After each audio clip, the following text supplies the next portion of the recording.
रहा हूँ। आपका एक स्लोगन या कहीं नारा जो इस पे है वो है माँ मातृभूमि। ये बड़ा ही आकर्षित नारा है। माँ मातृभूमि मातृभाषा। मैं पहले माँ से ही शुरू करता हूँ। माँ हिंदी का बहुत प्यारा शब्द है, जो मेरा ख्याल कोई भी बच्चा जब पैदा होता है तो पहला शब्द उसके मुंह से निकलता है तो वो माँ। माँ और माँ हर बच्चे की प्रथम गुरु होती है और माँ की जो भाषा है वही हमारी मातृभाषा है।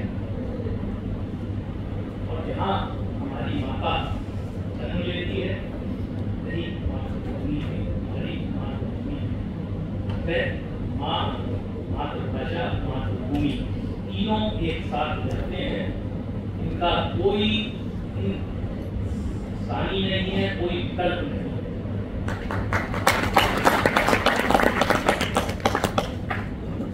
इसीलिए कहा गया है जननी जन्म भूमि से स्वर्गसी प्रेयसी। आप देखेंगे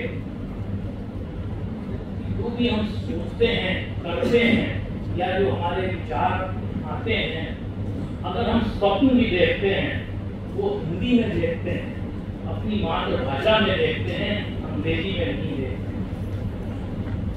तो हिंदी का हमारे लिए एक अलग महत्व है। हम हिंदी के बिना अपना जीवन यापन कर ही नहीं सकते, उसके बिना जी ही नहीं सकते।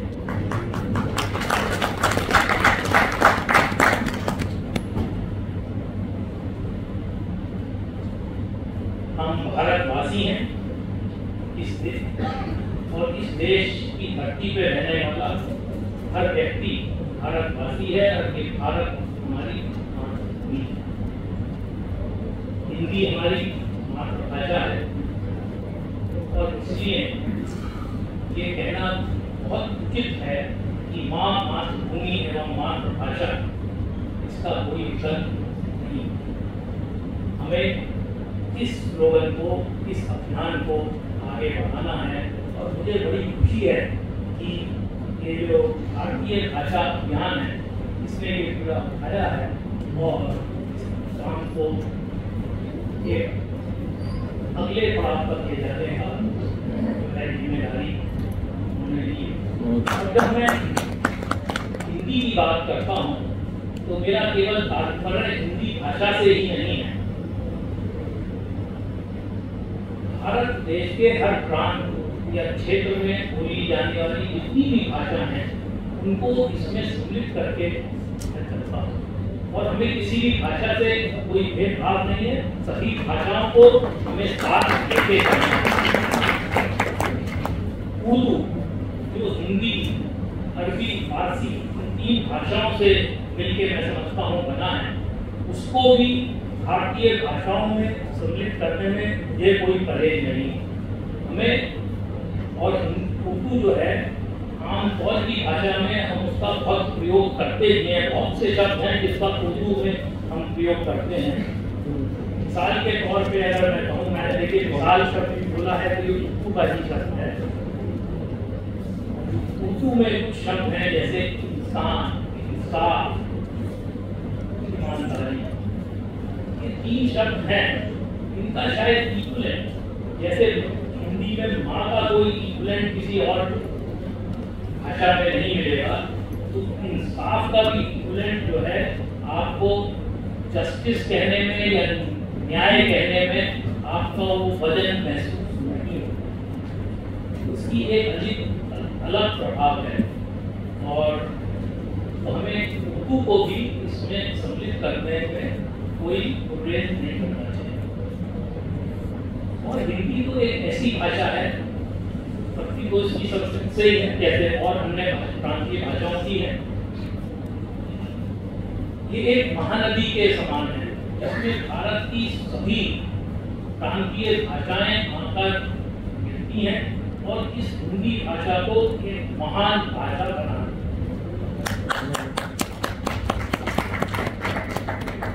अब हम हिंदी को हिंदी कहते हैं, इस शब्द की उत्पत्ति कैसे हुई इस पे भी अगर थोड़ा सा हम गौर करें तो हम पाएंगे कि हिंदी से पहले हिंदू शब्द आया और हिंदू शब्द आने पे इसके बहुत से कारण हैं।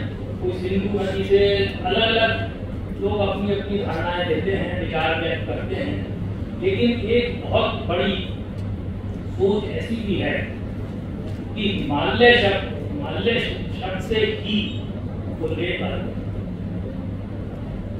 जो दक्षिण के छोर पे समुद्र है, सागर है, उसका पर्यायवाची हिंदू, इन दो शब्दों को मिला के हिंदू शब्द की उत्पत्ति की गई। हिमालय का ही और सागर का हिंदू, और इस हिमालय से सागर के बीच में रहने वाले सभी लोगों को हिंदू कहा गया और उनकी भाषा जो है हिंदी मानी है। और इसी से हिंदुस्तान, भारतवर्ष की जगह एक जो प्रसिद्ध नाम हो गया वो बोलचाल का वो हिंदुस्तान हो गया। और हमारे हिंदी के जो एक शिल्पकार भारतेंदु हरिश्चंद्र जी थे, उन्होंने एक नारा दिया, हिंदी हिंदू हिंदुस्तान। ये सब इसी से निकल के आया। इसका मुख्य स्रोत जो शब्द है हिंदू है। तो हिंदू शब्द जो है ये भारतीय सभ्यता का द्योतक है, जो इस क्षेत्र में, भारतीय क्षेत्र में रहते लोग हैं उनका वो है। इसका कोई धर्म से लेना देना नहीं है। हमारा धर्म चाहे कुछ भी हो, हम सनातन धर्म को मानते हैं, लेकिन पहले हम हिंदू हैं, क्योंकि हम एक भारत में रहने वाले लोगों की, जो हिंदुस्तान में रहते हैं, उनकी संस्कृति, सभ्यता, मान्यता, इन सबको हम अपनाते हैं, जो और जगह और देशों की मान्यताओं से बहुत भिन्न है।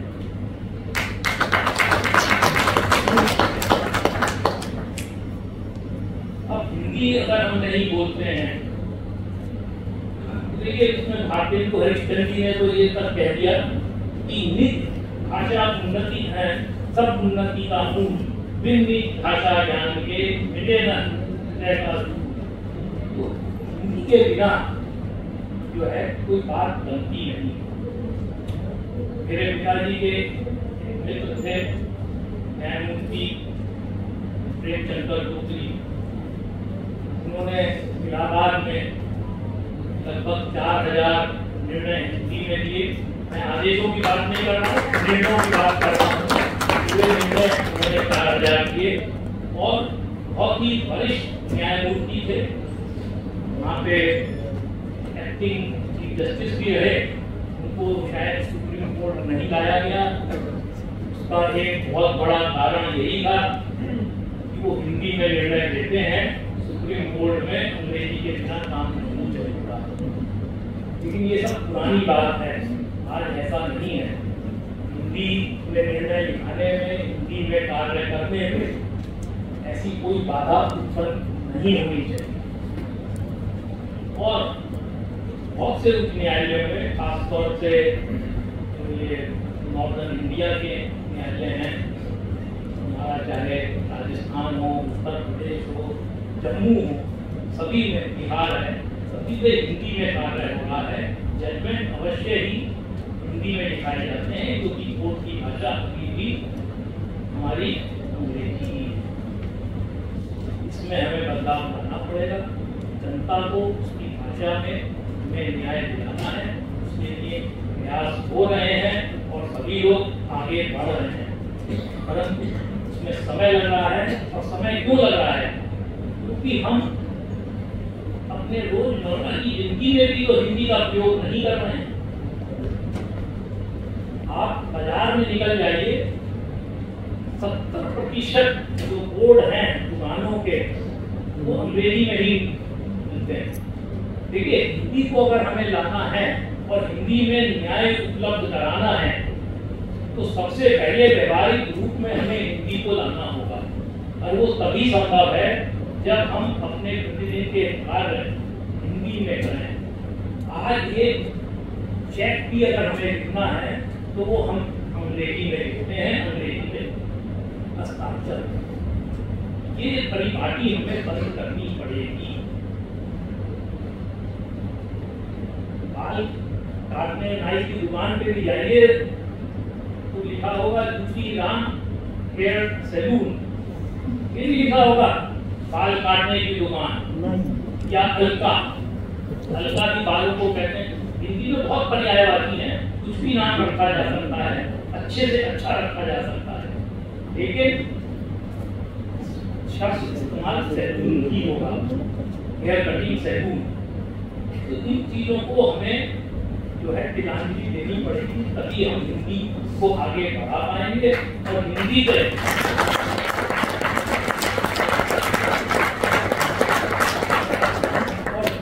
प्रचार प्रसार की कोई आवश्यकता नहीं है, जितना कि हमें हिंदी से प्रेम करना है। हमें हिंदी से प्रेम होगा तो पता ही हम हिंदी को अपनी दोस्ती में प्रयोग में ला सकेंगे। मेरा सौभाग्य था, मैं पास में ही एक शहर है मेरठ, वहाँ से बिलोंग करता हूँ, तो मेरा सौभाग्य था, मुझे अच्छी शिक्षा प्राप्त हुई। वहाँ का जो सबसे अच्छा विद्यालय था सेंट मेरीज अकेडमी, वहाँ शायद परिवार से सबसे पहले मैं ही पढ़ने गया वहाँ, उसके बाद मेरा भाई भी गया और बच्चे गए। तो वहाँ अंग्रेजी का ही बोलबाला था, अंग्रेजी में ही माध्यम, अंग्रेजी माध्यम से ही पढ़ाई होती थी, अंग्रेजी ही बोली जाती थी। मुझे अच्छी शिक्षा मिली और वहाँ पे हर 6 माह में एक जो है पेरेंट्स टीचर्स मीट हुआ करती थी। अब उसमें पेरेंट्स जाते थे, अपने बच्चों की जो उपलब्धियां हैं पढ़ाई के बारे में जानकारी हासिल करते थे, अध्यापकों से मिलते थे। मेरे पिताजी को तो अपनी वकालत से कभी फुर्सत थी नहीं, वो इन चीजों में कभी ज्यादा पढ़ते नहीं थे। तो मेरी माँ ही मेरे साथ या मेरे छोटे भाई के साथ विद्यालय में जाती थी अध्यापकों से बात करने। मेरी माँ तो पढ़ी लिखी थी, उन्होंने लॉ भी कर रखा था, वकालत में उस समय करी, अंग्रेजी समझती थी, बोल भी सकती थी, लेकिन कभी प्रयास नहीं करती थी। और जब मेरे विद्यालय में जाती थी तो शायद अपने मन में एक संकल्प लेके जाती थी कि मैं अंग्रेजी नहीं बोलूंगी,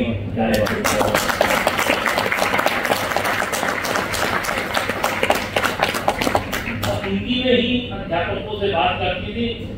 वहाँ पे काफी तो क्रिश्चियन ब्रदर्स, जिनको हम कहते हैं ब्रदर्स, हुआ करते थे, और जो प्रिंसिपल वगैरह थे वो तो आयरिश ब्रदर्स थे, उनको तो हिंदी बिल्कुल नहीं के बराबर।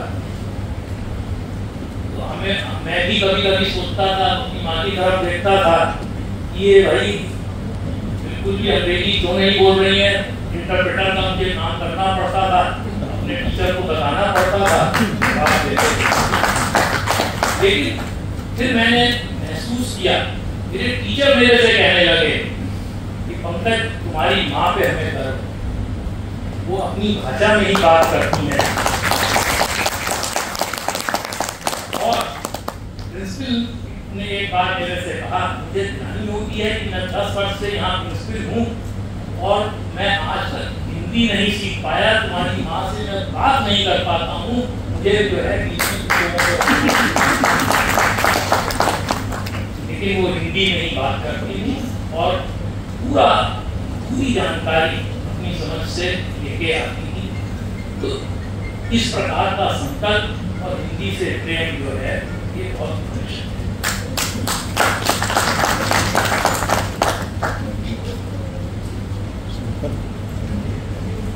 मैंने ये हिंदी में हमेशा से रुचि रही है, बचपन से हिंदी के उपन्यास आदि कहानियाँ प्रेमचंद की हों चाहे शरद चंद्र की हों पढ़ता आया हुआ हूँ। और अब एक ऐसी स्थिति आ गई कि अब मैंने अंग्रेजी की पुस्तकों को पढ़ना बिल्कुल बंद सा कर दिया। केवल हिंदी साहित्य और हिंदी के जो आध्यात्मिक ग्रंथ हैं या उस प्रकार की कुछ पुस्तकें जो हैं मैं पढ़ता हूँ। अभी हाल ही में 2 पुस्तक मैंने बहुत अच्छी पढ़ी। एक तो ये आशुतोष राणा जी की लिखी हुई पुस्तक है धाम राज्य। मेरा ख्याल हर व्यक्ति को, यहाँ बैठे हुए हर व्यक्ति को पढ़नी चाहिए। बिल्कुल एक नई दिशा में वो जो है राम राज्य को लेके। और दूसरी पुस्तक है, एक लखनऊ के लेखक हैं, मेरी उनसे भेंट तो नहीं है, सुधाकर अदीब। उन्होंने शंकराचार्य के ऊपर पुस्तक लिखी है महापथ। शंकराचार्य का केरल से लेके पूरे देश में किस प्रकार भ्रमण हुआ, कैसे उन्होंने चारों धाम स्थापित किए, क्या क्या कठिनाई यातनाएं उनको मिली, कैसे किस को उन्होंने रास्ते में टू बनाया, कौन उनके साथ था, इतना विस्तार में। और उस पुस्तक को अगर आप पढ़िए तो आपको लगता है कि जैसे शंकराचार्य के साथ आप ही पैदल यात्रा कहना इंगित इतना ही करना चाह रहा हूँ कि समय का मोड़ होता है। अंग्रेजी पढ़ते पढ़ते अब जो है बिल्कुल हिंदी की तरफ हो गई और अंग्रेजी पढ़ने का मन भी नहीं करता। और शायद उसका एक बहुत बड़ा कारण है कि दिन भर अंग्रेजी की फाइलें पढ़ते रहते हैं तो लगता है इससे कुछ पढ़ा है।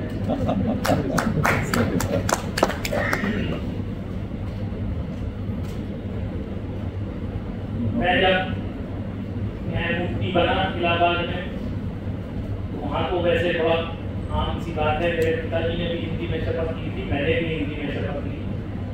उसके बाद एक अपनी परीक्षा मेरे लिए खड़ी हुई जब मैं जम्मू कश्मीर का मुख्य न्यायमूर्ति बन के गया। तो मैंने वहाँ जाके जी साहब से कहा मैं तो हिंदी में शपथ लूँगा। उन्होंने कहा ठीक है, लेकिन थोड़ी बार उनका फोन आया कि भाई मैं यहाँ हिंदी की प्रथा नहीं है, आपको अंग्रेजी में ही शपथ लेनी पड़ेगी। अंग्रेजी में तो मैं शपथ नहीं लेना चाहूँगा, अगर व्यवस्था हो जाए तो हिंदी में ही इसको करा लीजिए। उन्होंने बताया कि आपके उच्च न्यायालय में सभी न्यायमूर्तिगण जो हैं नहीं चाहते कि आप हिंदी में शपथ लें। नहीं, इससे कोई फर्क नहीं पड़ता है, आप हिंदी का एक ही व्यवस्था रखिए, मैं हिंदी में शपथ। ये बात तो तय हो गई, एलजी साहब से आदेश भी निर्गत हो गया हिंदी में, लेकिन वहाँ कश्मीर में हिंदी की शपथ का प्रारूप भी उपलब्ध नहीं था। बड़ी समस्या हुई। फिर यहाँ लॉ मिनिस्ट्री से हिंदी का प्रारूप मंगाया गया और मुझे हिंदी में शपथ दिलाई गई। और लोगों को बहुत अच्छा लगा, बहुत खुशी हुई। और उन्होंने कहा कि आपने एक नई परंपरा यहाँ शुरू करी है और हम इसको हमेशा आगे लेके मैं कह सकता हूँ कि मेरा जो कार्यकाल था उसमें मैंने 10-12 जजेस को वहाँ शपथ दिलाई, उसमें से अधिकांश ने हिंदी में ही शपथ ली।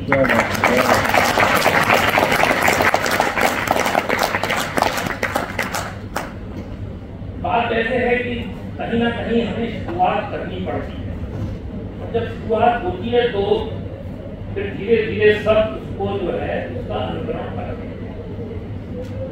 तो हिंदी का भी ऐसी है, हमें अपनी रोज की जिंदगी में पहले हिंदी का प्रयोग लाना। हम स्टेटस से चले जाते हैं, अंग्रेजी अगर नहीं बोलते हैं, और अंग्रेजी जो बोलते भी है वो सिर्फ स्टेटस के लिए बोलते हैं, वरना और उसके पीछे कोई चीज नहीं है। ऐसा नहीं है कि वो हिंदी जानते नहीं है, लेकिन हिंदी अंग्रेजी जो है एक स्टेटस सिंबल हमने बना दिया। इस मिथ को जो है हमें थोड़ा तोड़ना पड़ेगा और हिंदी बोलने में गर्व महसूस करें और इसको अपना धर्म समझें, इसमें शर्म की कोई बात नहीं।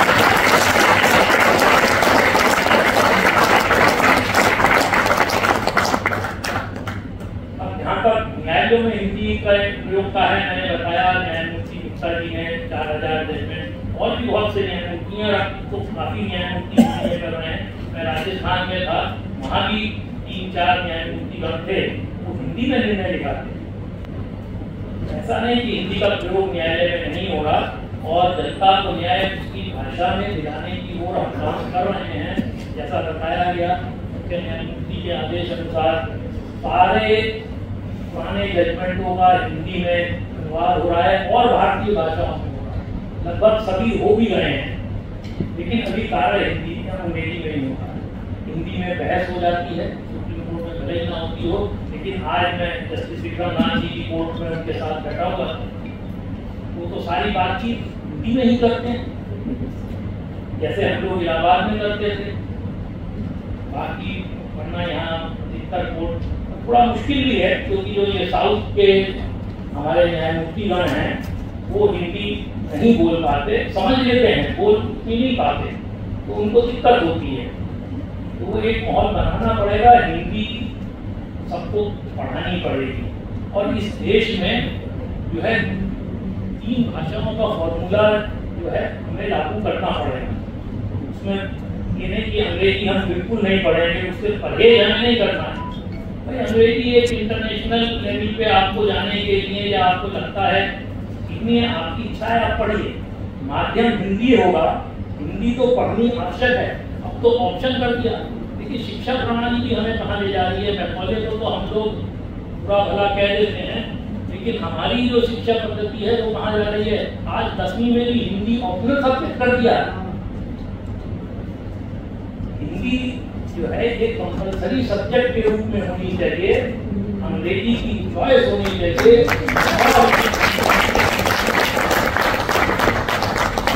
तीसरी भाषा आपकी रीजनल लैंग्वेज है, आप चाहे संस्कृत पढ़ें या अपनी रीजनल भाषा।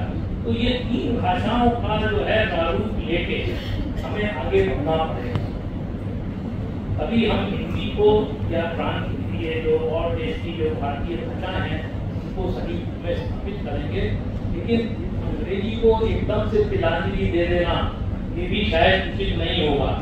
और इसीलिए संविधान जब लागू हुआ तो संघ की भाषा हिंदी घोषित कर दी गई, संघ की भाषा हिंदी घोषित कर दी गई, परंतु उसके बाद भी हिंदी में कार्य नहीं किया गया और ये कहा कि 15 साल तक अभी अंग्रेजी ही संघ की भाषा बनी रहे।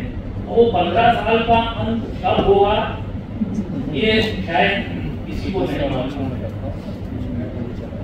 हमें सबसे पहले 15 साल का खात्मा करना पड़ेगा। हिंदी संघ की भाषा है, यूनियन ऑफ इंडिया की भाषा है। हिंदी में कार्य कल से शुरू हो जाना चाहिए, कल से या आज से शुरू हो जाना चाहिए। और जिसकी इच्छा है अंग्रेजी में करने का करें। ऐसा नहीं है कि एक दिन में हम किसी का माइंडसेट बदल देंगे या कुछ कर देंगे, करें। अंग्रेजी अपनी जगह है, लेकिन कार्य हिंदी में होगा।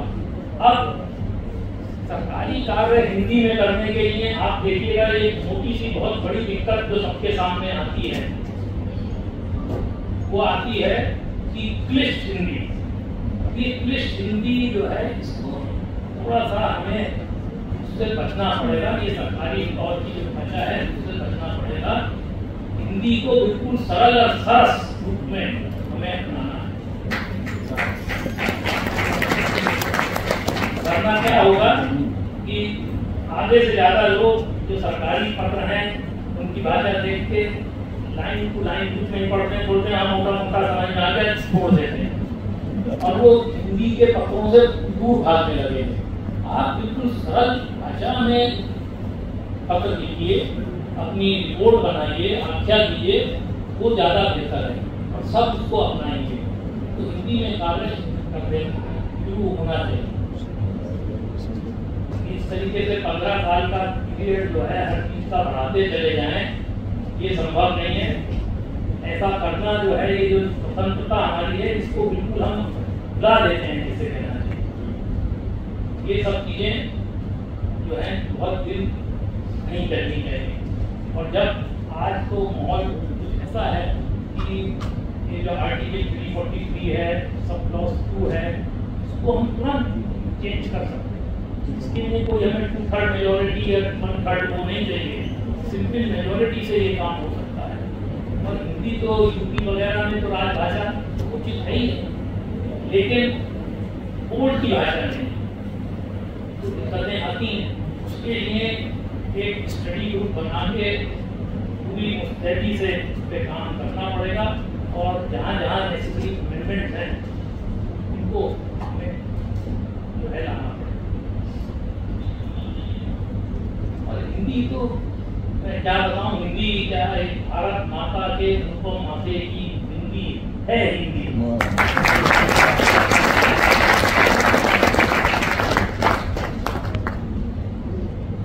बस अंत में जो है अपना आभार व्यक्त करना चाहूँगा।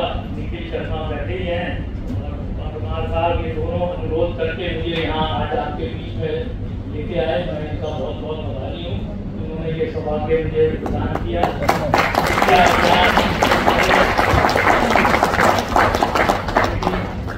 अनुवाद के अधिकारी हैं, इस सब तरीके से जो है एकजुट होकर कार्यक्रम को आगे बढ़ा रहे हैं। अली साहब को इंदौर जाना था, वो भी इस कार्यक्रम में समय निकाल के आए और उन्होंने हमारा मार्गदर्शन किया। अंत में बस हिंदी का कुछ योगदान करती हुई एक कविता कहकर मैं अपनी बात को समाप्त करूंगा। मैं हिंदी हूँ, मैं सूरदास की दृष्टि हूँ बनी, तुलसी हित जिनमें सृष्टि बनी। मैं मीरा के पथ की विहार, प्रस्थान के नैनों की उज्जास। मैं सूर्यकांति अनामिका, मैं फल की गुंजन पल्लव हूँ। मैं हूँ प्रसाद की कामायनी, मैं हूँ कबीरा की बानी। मैं हिंदी हूँ, दूसरों की इश्क मिजाजी, मैं धनानंद की हूँ जान। मैं ही रसगान की रस की खान, मैं ही भारतेंदु का रूप महान। हरवंश की मैं मधुशाला, ब्रज अवधि मकई की हाला। अगे है मेरे रग दूत, नाग अर्जुन की हूँ युग धारा। मैं देव की मधुर रस विलास, मैं माँ देवी की विरह प्यास। मैं ही सुभद्रा का खोज की, भारत के कण कण में है वास। मैं विश्व पटल पर मान्य बनी, मैं जगत गुरु अभिज्ञान बनी। मैं भारत माँ की पुराण बनी, मैं आर्यवंत अभिधान बनी। मैं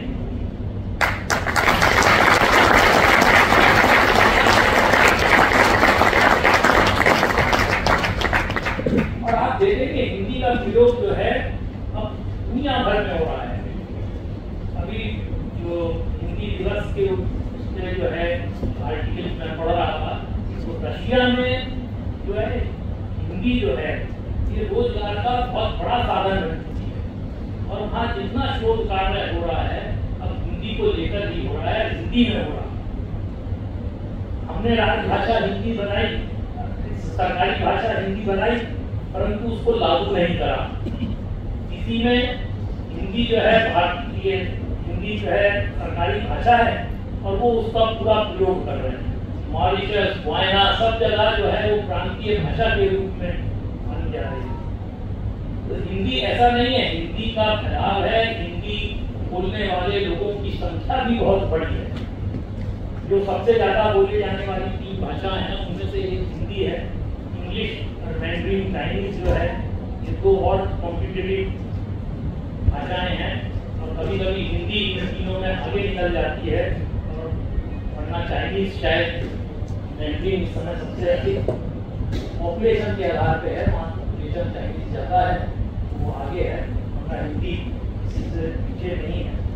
कंप्यूटर की भाषा हिंदी हो गई है, संस्कृत हो गई है, तो किसी भी चीज में हिंदी अन्य भाषाओं से पीछे नहीं है।